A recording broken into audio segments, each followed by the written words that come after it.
Psalm 27 is this beautiful, worshipful psalm written by David. Okay? He starts off by saying this: "The Lord is my light and my salvation. Whom shall I fear? The Lord is the stronghold of my life. Of whom shall I be afraid?" He puts his faith in God, and he goes on to talk about all of the wonderful things that are coming from that faith. And he's even talking about things that he doesn't have right now.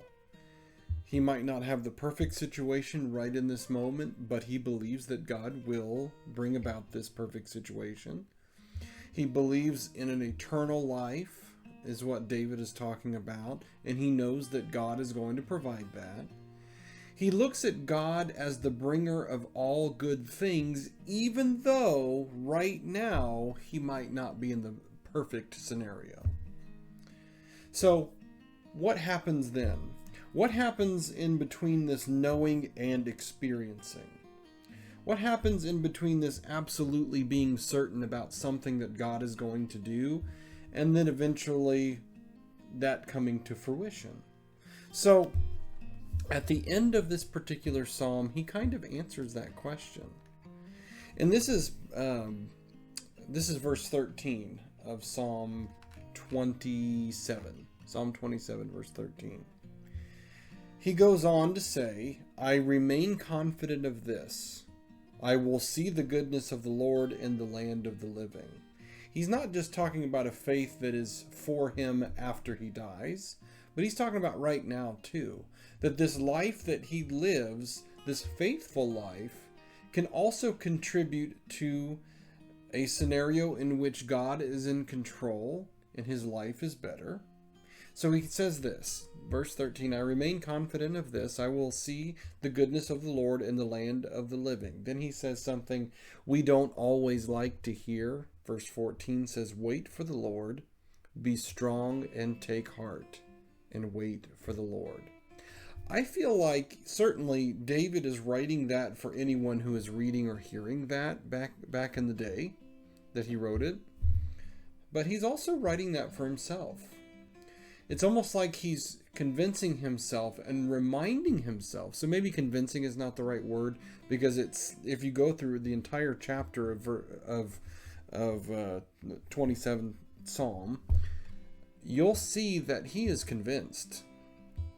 So maybe it's just reminding himself, because throughout his entire life, he has seen God's goodness and his hand guiding and navigating everything that he's doing. In times where he's messed up, in times where he's maybe not done exactly what he's supposed to do, God has still been there to take the pieces, form them back together, and make him stronger than ever. Sometimes we forget that God is a good God, but he doesn't always work on our schedule. And that's really hard to hear sometimes, because we want what we want and we want it now, right? If I didn't want it now, I wouldn't ask for it now. And sometimes we can kind of approach God in an anger-inducing way. I mean, not anger-inducing, but anger-expressing. Maybe that's the better term. We can approach God like that because we feel like we've paid our dues, we've done what we need to do, so we should get what we need to get. Meanwhile, God is the master, the master creator behind the scenes that knows exactly how everything must go in order for it to fit into his plan. And the wonderful thing about this is that he asks us to be a part of this plan. Not just so that we get the glory or something, but he gets the glory. But just in our initial imperfection, he makes us perfect.